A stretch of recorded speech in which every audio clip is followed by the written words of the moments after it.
से आए। आपकी मेन टेंशन ये है या ये कि वो दोनों मम्मी साहब को लेके कब आएंगे? अभी मैं तीसरे किनारे से मना कर दिया। और जब तक उनका गुस्सा ठंडा नहीं हो जाता अभी उसी घर में उनके साथ ही रहेगी। क्या अभी अकेले वहाँ हाँ के तुम दोनों अलग अलग रहोगे? आपको हमारी इतनी चिंता है तो जब दादी साहब से मिलेंगे।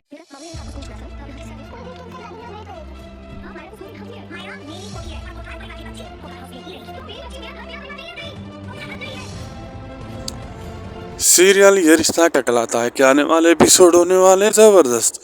आने वाले एपिसोड में दोस्तों आप लोग देखने वाले हैं।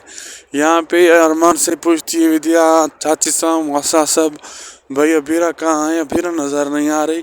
तो अरमान सभी को एक बात कह रहा होता है कि अभीरा दादी साहब के साथ है, जब तक उसका गुस्सा ठंडा नहीं होता तो अभीरा वहीं रहेगी, फिलहाल तो वापस नहीं आएगी।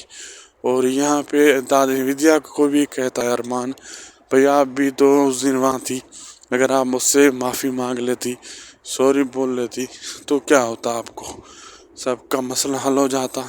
दोस्तों अब आगे देखना मज़ेदार होगा कि क्या होने वाला है।